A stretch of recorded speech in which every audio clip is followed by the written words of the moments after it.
Have you ever been duped, outsmarted, tricked? There's a lot of words for it, but the sentiment is pretty much the same. Somebody leads you down a path and wants you to believe something, and then later on pulls the covers off, and suddenly what they told you isn't what you were led to believe. How does that make you feel? Well, we had a perfect example of a brand doing that last week, making people all aflutter about a particular topic and revealing it to, well, probably a lot of hoopla, maybe some dismay, and a lot of head scratching, and people wondering afterwards, was this all just some stunt? It's what we're going to discuss ahead in this week's Full Monty. Welcome to the Full Monty. With so much information constantly churning, it's easy to lose focus.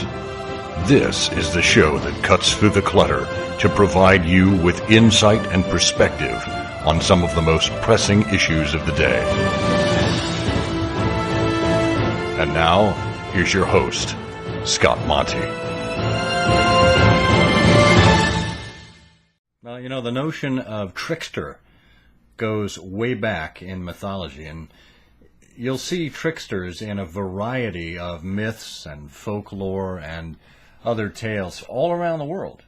These are usually a minor character, usually not a major god or a major character in a story, but they usually use some sort of deceit to get their way. They've got some kind of intellect or secret knowledge, and they use that to defraud or mislead the hero or some of the minor characters in the story. And effectively what they're doing is they're disobeying the norms. They're disobeying what has set out to be the expectation. And these folks typically don't get treated too well. For example, if you want to use maybe some mythological names or characters that you're familiar with, Robin Hood. Right? Robin Hood was a trickster. He robbed the rich to feed the poor, as the popular sentiment goes, although he was branded as an outlaw. You know, a lot of folks saw him as a force for good. Other folks saw him as a force for disruption. In the end, he didn't get jail time, but he was forced to live in a forest. So there's that. Loki, the brother of Thor. Of course, popular through the Marvel comic books and as well as the movies, Loki is a trickster god and always trying to get around Thor and undermine Thor's authority. Ha, see what I did there? Loki's another good one. Mr. Mxyzptlk from the Superman stories, that mischievous imp from the fifth dimension who always came and tried to get the best of Superman and could only be sent back to his world by saying his name backwards. Another trickster. A lot of headaches for Superman during those times. And, of course, one of the most famous, Odysseus and Sisyphus from Greek mythology. I want to focus on Sisyphus because everybody knows Odysseus. He used tricks to get out of situations he was in. But Sisyphus was interesting because he was a Greek king. He was the king of Ephyra. And he cheated death. And that wasn't really something you did with the god of the underworld back in Greek mythology. And what he did was he cheated death.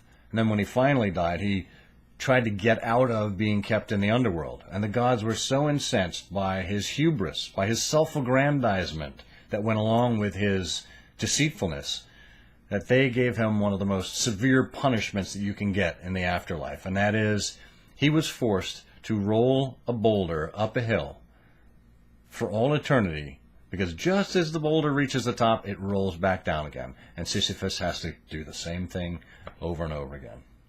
So it's a message that we humans have set up, that deceitfulness and trickery is not acceptable. It's not normal, and it's not the way we like to operate our lives. Why?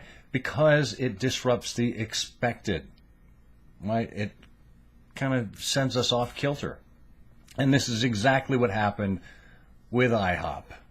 Right? You saw what went on. IHOP said that they were changing the name of the company to IHOP, flipping that P to a lowercase b, and then made everybody guess for weeks on end what the B stood for. Was it bacon, as many thought it would be? Was it breakfast? Was it Bitcoin? Nobody knew. The day finally came. All eyes were on IHOP. The B stood for burgers.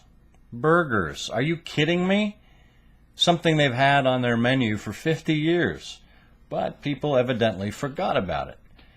IHOP trended that day, becoming a national sensation. And the jury's still out, but I think it's fairly certain to say that the company that has staked its claim on breakfast and pancakes is not going to change its name to the International House of Burgers, particularly when there are so many other burgeries out there.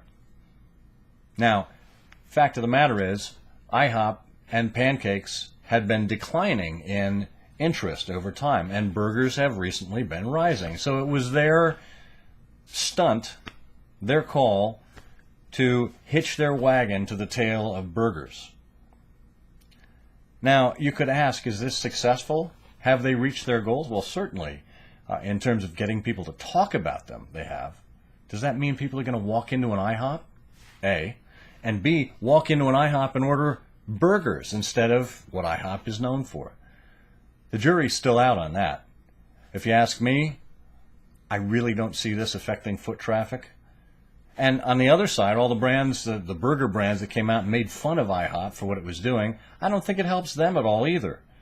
They look like a bunch of whining adolescents that were poking fun. And to me, sarcasm doesn't win more business.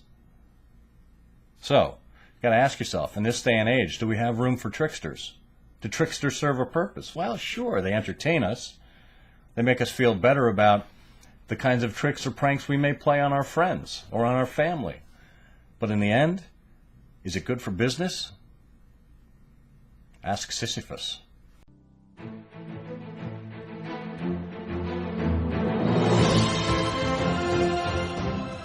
Thank you for joining me for a few minutes.